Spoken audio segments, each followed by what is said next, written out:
Hi, it's Ileana, and I want to show you how to make this card using M.I.S.T.I. I am using the wide background stamp from Simon Says Stamp, and I've inked it with just a dark color onto a piece of white cardstock. And I've placed that piece of cardstock over a shim or a stamp pad that comes with the Close to My Heart. It's just a really thin foam material.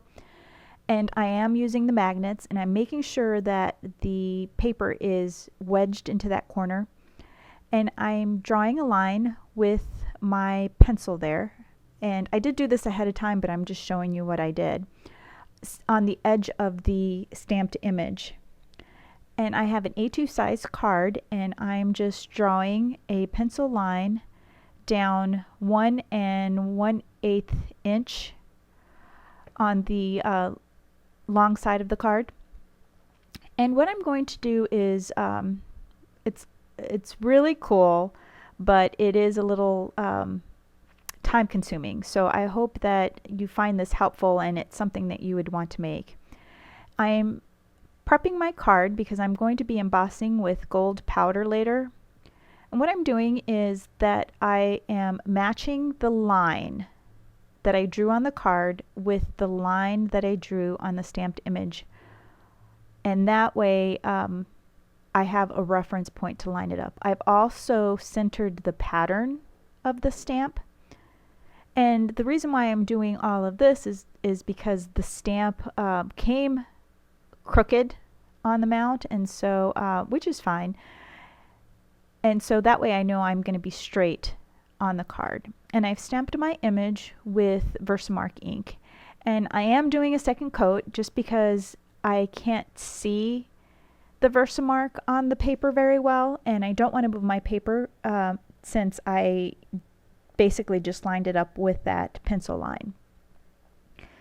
So I've pressed the stamp onto the paper, and I'm using gold embossing powder, and this is the Recollections kind that you get at Michael's, and it's just the gold embossing powder.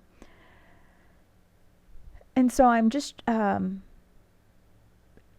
pouring it onto this scratch piece of paper because I don't have it in a container like I normally do for my most used ones. And I'm flicking the embossing powder off the best that I can, and even though I primed it, it's still sticking to the card. And I'm just taking a dry paintbrush, and I'm just rubbing or wiping away the gold embossing powder from the places that I don't want it to be.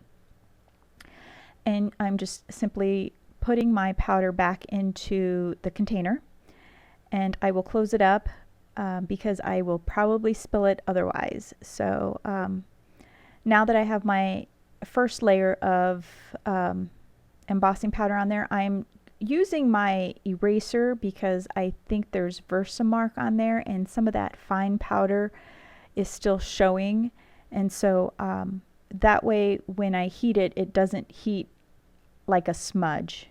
So I'm wiping it away again, and it will help with getting a crisp image and just for overall presentation. And I saw that there were a couple of spots where there wasn't enough embossing powder, and so I'm very carefully just putting it on the section that needs it, and that way I don't have to worry about using my paintbrush again. And so I'm wiping it again. And this card brought out the OCD in me because I just had to check and double check, and just to make it a really nice card. And I am warming up my heat embossing gun there, and the wide band of colors makes it really easy to see when your embossing powder has melted, and it's pretty magical. I really like this part where you could just see it change colors right in front of your eyes. And I did get a really good coat, but it's still kind of the orange peel texture, but it's okay. My daughter actually likes it when it's a little splotchy, um, but she pretty much likes everything I do. And if I don't use it, she wants to put it into her smash book. So she's my biggest fan. And once I get done embossing this, what we're going to do is going to stamp on it again. And if your card warps a little bit, you can just hit it on the back side with the heat gun and it'll help curl it the other way, or at least help it a little bit. And then if you just play with your card a little bit while it's still warm, you could help it along to be flat. And so that's what the first step looks like. Now, I'm turning my unit around just so that I have a better view of the lines so that my head doesn't get in the way. And I'm trying to work with the card so that it's not so warped. And before I stamp on it again, what I'm doing is using my T-square ruler to draw a line right against one of those gold bands. And the reason why I do that is so that I'm not off. That way I try to get my stamp as close as possible, and I'm making sure that my base of my scratch paper is pushed into the corner, and I am lining up that same line again that's on the card with the line that I drew on the cardstock. And once I get that lined up, then I need to figure out where I need to stamp so that the bands are opposite each other. And so once I get that situated there, I put my magnets on just to hold my paper in place. And if you don't have the magnets, you can just use some Post-it or washi or some kind of removable adhesive. And I just checked the other side of the line because it's underneath the paper. My cardstock wasn't long enough underneath, but I just peeked under and it's lined up pretty well. And so I'm only inking up the top of the card. And I'm going to be stamping it again in Versamark and just pressing it down. I was so worried I was going to run out of things to say, and I'm struggling to keep up the narration. And I'm going to stamp it again just to make sure, because I've already worked hard enough on this card that I want to make sure that it turns out right.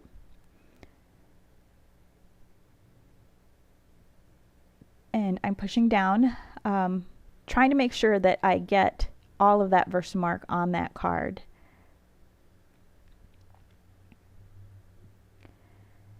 And once we're done, you won't even have to erase your pencil lines because they're all under the gold embossing powder.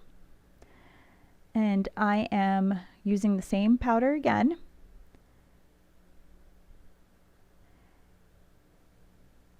And I'm going to have to use my paintbrush again to remove the stray gold embossing powder. And just trying to be very careful. I'm using this wide one just because there's a big space. The less powder you have, you could probably use a smaller brush, and I'll change over to a smaller brush, but for this here, the wide brush is okay, and it's a flat one, and it wipes away easily. And right there, I'm just actually wiping the brush on my pants because there's a lot of powder on my brush there. So I'm replacing my embossing powder back into the container.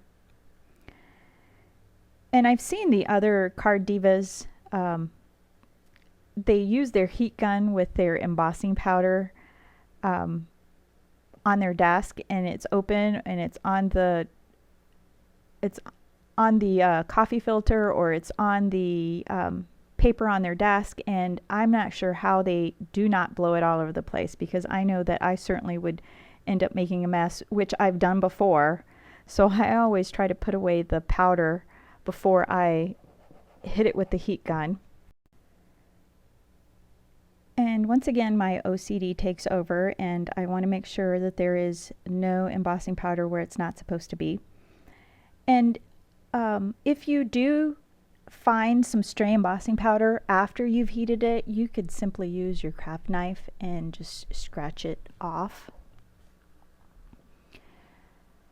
So once my embossing powder is set, I am using the Big U die from Simon Says Stamp, and I'm just showing it to you here because I've already cut this out, and I've used a leftover piece of black foam.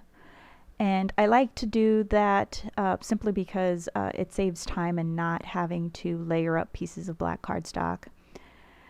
And I'm using a sentiment from the U stamp set from Simon Says Stamp. And to line it up, what I do is I just use my T-square ruler on the edge of the stamper there, and I use another ruler to mush it down because it keeps wanting to stick to my T-square ruler. So once I get that out of the way, I try to close the lid, but the hinge is right there. So I carefully move the ruler out of the way, and I feel like it's moved on me. And so I pick it up anyways, and I am going to stamp it onto my grid paper. And I'm just going to stamp it with some regular ink, and I'm looking at it to see if it's straight. But I'm still, my OCD is still worried that it's not going to be straight, especially after I've worked hard on making my gold bands go across my card just perfect.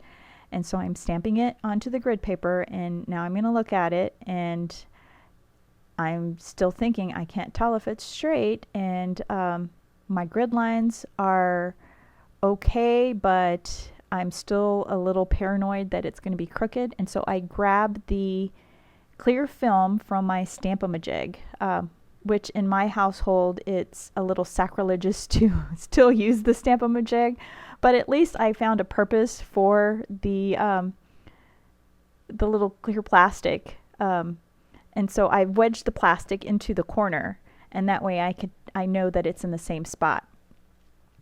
And so now I've inked up my stamp, and I'm using Stays On ink because I am stamping onto the embossing powder, and that's a slick surface. And because the embossing powder is kind of a little bit of an orange peel texture on the cardstock, I kind of had a couple of little spots where it didn't ink all the way, and so I'm double stamping it again. And I'm happy with how it turns out. So I'm going to move my press out of the way, or my stamper out of the way. And now I need to adhere the U, and I want to make sure that the U is straight, so I'm using my T-square ruler again. Once again, the OCD comes out. And I'm using the ruler to make sure that the top of the stamp lines up with the ruler, because I can't do that with the bottom because of the Y. And so I'm just using my tweezers to line up the foam, and I'm lining it up with the top of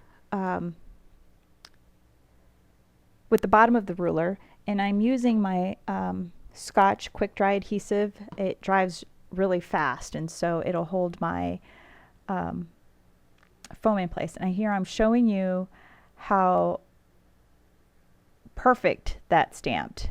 I mean, I don't think I could do that any other way, but I was pretty proud of myself after this came out. Well, thanks for watching, and be sure to give my video a thumbs up.